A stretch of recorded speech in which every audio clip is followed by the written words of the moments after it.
Volkswagen 2012 petrol manual model.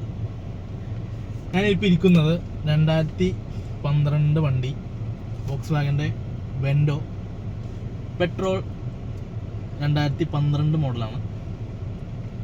ഇത് manual ഒരു 5 gear വണ്ടിയാണ്. എന്തുകൊണ്ട് ഈ വണ്ടിക്ക് എന്താ ഇത്ര പ്രത്യേകത? എന്തുകൊണ്ടായിരിക്കും? ഇതിൻ്റെ ഓണർ ഈ വണ്ടി അത്രയും പൊന്നുപോലെ സൂക്ഷിച്ചേക്കുന്ന വണ്ടിയാണ്. അതുകൊണ്ട് തന്നെ ഈ വണ്ടിക്കൊരു പ്രത്യേകതയുണ്ട്. എല്ലാ വണ്ടിക്കും ഒരു 10 വർഷം കൂടുമ്പോൾ ഒരു 1 lakh കിലോമീറ്റർ, അല്ലെങ്കിൽ ഒരു മിനിമം ഡെയിലി യൂസ് ആ വണ്ടിയാണെങ്കിൽ ഒരു 2 lakh കിലോമീറ്റർ മേളിൽ വരേണ്ട സമയമാണ് ഒരു 10 വർഷത്തെ കാലയളവ് എന്ന് പറയും. പക്ഷേ ഈ വണ്ടി 2012 ഇപ്പോൾ 2025 നിൽക്കുമ്പോൾ ഒരു കാൽക്കുലേറ്റ് ചെയ്താൽ 13 വർഷം യൂസ് ചെയ്തിട്ടുണ്ട് ഈ വണ്ടി. പക്ഷെ ഇപ്പോഴും ബ്രാൻഡ് ന്യൂ കണ്ടീഷനിലാണ് ഈ വണ്ടി ഇപ്പോഴും നിൽക്കുന്നത്.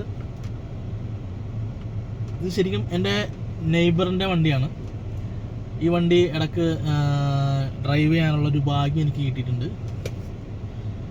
അപ്പോൾ മുതൽ ഞാൻ ശ്രദ്ധിക്കുന്നതാണ് ഈ വണ്ടിയുടെ പ്രത്യേകതകൾ ഓരോന്നും. കാരണം ഇപ്പോൾ നിലവിൽ ഇറങ്ങുന്ന വണ്ടികൾക്കൊന്നും ഇല്ലാത്ത ഒരു പ്രത്യേക ഒരു ഫീൽ ഈ വണ്ടിക്കുണ്ട്. ഇതിൻ്റെ ബിൽഡ് ക്വാളിറ്റിക്കാണെങ്കിൽ ശരി, ഡോറൊക്കെ നല്ല സ്ട്രോങ് ആണ്. ഇപ്പം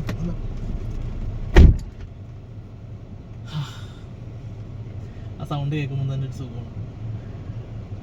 ഞാൻ പറഞ്ഞു വന്നത്, ഇപ്പോൾ വോക്സ്വാഗൻ്റെ വെൻഡോ നിലവിലിപ്പോൾ മാർക്കറ്റിൽ ഇല്ല.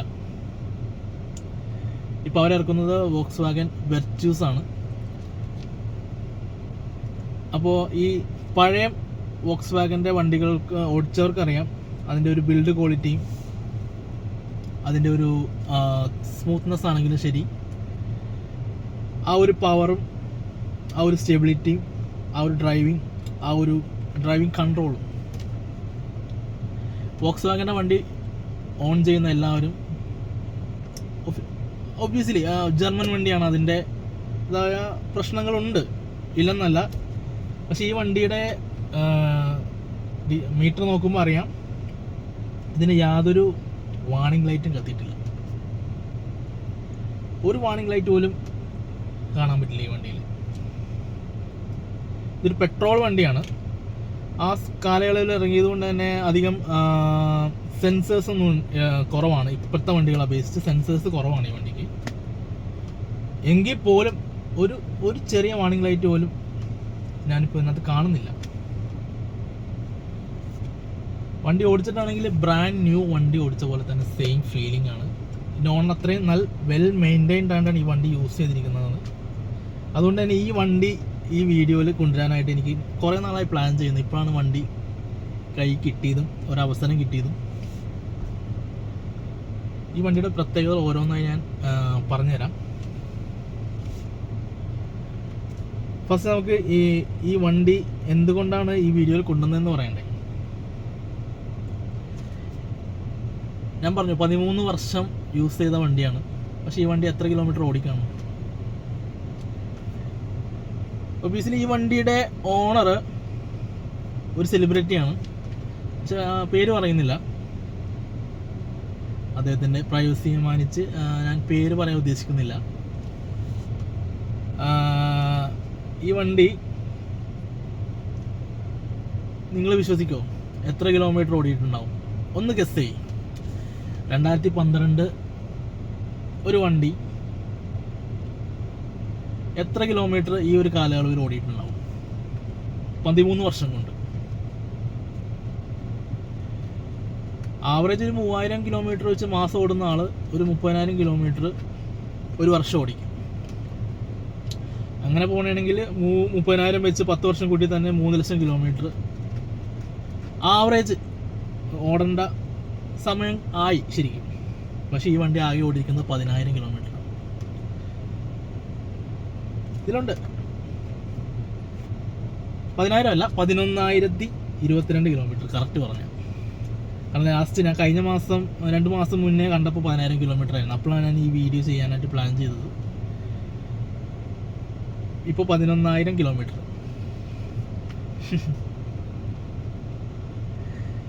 ശരിക്കും വളരെ ഈ യൂസ്ഡ് വണ്ടികളിൽ ഈ മാർക്കറ്റ് ചെയ്യാൻ വേണ്ടി ചിലർ ഈ മീറ്റർ അഡ്ജസ്റ്റ് ചെയ്ത് സെയിൽ ചെയ്യണവരുണ്ട്. പക്ഷെ ഇത് വണ്ടി സെയിൽ ചെയ്യാൻ വേണ്ടി എടുത്ത വീഡിയോ ഒന്നുമല്ല. ഇതിൻ്റെ ഓണർ ഇത് കൊടുക്കുമെന്ന് പോലും അറിയത്തില്ല. അത്രയും പുള്ളിയുടെ ഫസ്റ്റ് ബ്രാൻഡ് ന്യൂ കാർ എന്നുള്ള രീതിയിൽ ഇപ്പോഴും മെയിൻറ്റെയിൻ ചെയ്യുന്ന ഒരു വണ്ടിയാണത്. പുള്ളിക്ക് വേറെ വണ്ടിയുണ്ട്. ഇത് പുള്ളിയുടെ ഫസ്റ്റ് കാറാണെന്ന് എനിക്ക് തോന്നുന്നുണ്ട്. ആ സമയത്ത് എടുത്ത ഫസ്റ്റ് വണ്ടി, ബ്രാൻഡ് ന്യൂ ഷോറൂമിൽ നിന്ന് ഇറക്കിയ ഫസ്റ്റ് വണ്ടി ഇതാണ് പുള്ളിയുടെ എന്നാണ് എൻ്റെ ഒരു ഗസ്. അപ്പോൾ അത്രയും പൊന്നുപോലെ സൂക്ഷിക്കണം. ഇതിൻ്റെ ഗിയർ ഷിഫ്റ്റിംഗ് വരുന്നത് റിവേഴ്സ്, ഇത് നോബ് താഴ്ത്തിയിട്ട് ആണ് ഇതിൻ്റെ റിവേഴ്സ് വരുന്നത്. ഇപ്പോൾ റിവേഴ്സായി. ബാക്കിയെല്ലാം നോർമൽ. ഫസ്റ്റ് റിവേഴ്സ് മാത്രം ഇതൊന്ന് ജസ്റ്റ് താഴ്ത്തി ഇട്ട് കഴിഞ്ഞാൽ റിവേഴ്സായി. ചില വണ്ടിയുടെ ഈ ലിവർ ജസ്റ്റ് ഒന്ന് മുകളിലോട്ട് പൊക്കിയിട്ടാണ് റിവേഴ്സ് വരുന്നത്. മഹീന്ദ്ര താറിൻ്റെയൊക്കെ അങ്ങനെയാണ്. പിന്നെ അതുപോലെ തന്നെ ഇത് ജർമ്മൻ വണ്ടി ആയതുകൊണ്ട് തന്നെ ഇതിൻ്റെ വൈപ്പർ വരുന്നത് റൈറ്റ് സൈഡിലാണ്. അതുപോലെ തന്നെ ഇൻഡിക്കേറ്റർ വരുന്നത് ഈ ലെഫ്റ്റ് സൈഡിലെ ഇതിലാണ് ഇൻഡിക്കേഷൻ വരുന്നത്. അത് വണ്ടി മാറി ഓടിക്കുമ്പോൾ ചിലത് കൺഫ്യൂഷൻ വരും. ഈ 2012 ഇറങ്ങിയ ഫോർഡ് എക്കോസ്പോർട്ടിൻ്റെ ആണെങ്കിലും ഈ സെയിം ഓപ്ഷൻ ഇങ്ങനെയാണ് വരുന്നത്. രണ്ടും എല്ലാം ഓപ്പോസിറ്റ് സൈഡാണ്. പിന്നെ ഇതിന് ഡ്രൈവർ സീറ്റ് ഹൈറ്റ് അഡ്ജസ്റ്റ്മെൻ്റ് ഉണ്ട് കേട്ടോ. ഈ ലിവർ താഴ്ത്തി കഴിഞ്ഞാൽ ലിവർ താഴ്ത്തിയ സീറ്റ് താഴും.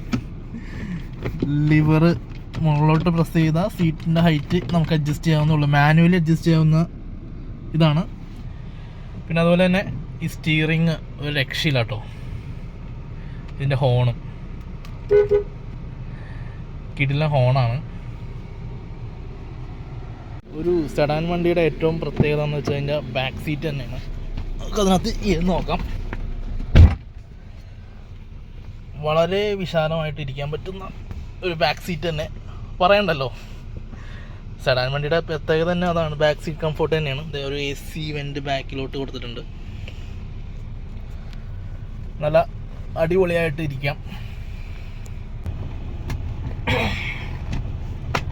ഇതിപ്പോൾ ഇതിൻ്റെ ഫ്രണ്ട് സീറ്റ്, കോ പാസഞ്ചർ സീറ്റ് ഏറ്റവും മാക്സിമം ബാക്കോട്ട് ഇറക്കിയിട്ടിട്ട് ഞാൻ ഇരിക്കുന്ന ഇരിപ്പാണിത്.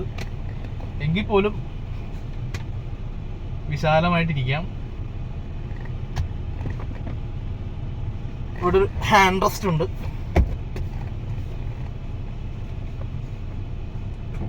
ഇവിടെ ഒരു ഇങ്ങനെയൊക്കെ പിടിച്ചിരിക്കാൻ വേണമെങ്കിൽ. ഞാൻ ഇപ്പുറത്തെ സൈഡിലോട്ട് ഇപ്പം ഇത്തിരി മാറിയിരുന്നു. നല്ല വിശാലമായിട്ട് കാല് നല്ല നിവർത്തി വളരെ റിലാക്സ്ഡ് ആയിട്ട് ഇരിക്കാൻ പറ്റിയ നല്ലൊരു സീറ്റാണ് ഈ വണ്ടിയുടെ. 2 പേർക്ക് സുഖമായിട്ട് ഒരു ലോങ് ട്രിപ്പൊക്കെ പോയി കിടന്നുറങ്ങി തന്നെ പോവാം. 3 പേരാണെങ്കിൽ ഇത് ജസ്റ്റ് ഒന്ന് മടക്കി ഇവിടെ ഇരിക്കാം. ഇവിടെ ഒരു കട്ടിങ് ഉണ്ട്. എങ്കിൽ പോലും വളരെ കംഫർട്ടബിളായിട്ട് ഇരിക്കാം. ഇതിൻ്റെ ഒരു സീറ്റിൻ്റെ കുഷനിങ് ഒക്കെ നല്ല സോഫ്റ്റാണ്. ഇതിൻ്റെ ഓണർ ഇതിൻ്റെ മീറ്ററിൻ്റെ ഈ ഒരു പ്ലാസ്റ്റിക് കവർ പോലും ഇതുവരെ മാറ്റിയിട്ടില്ല. അതുപോലെ തന്നെ ഇതാ ഈ ഒരു മിററിൻ്റെ ഒരു സൺബ്ലൈൻഡിൻ്റെ ഈ ഒരു കവറാണെങ്കിൽ പോലും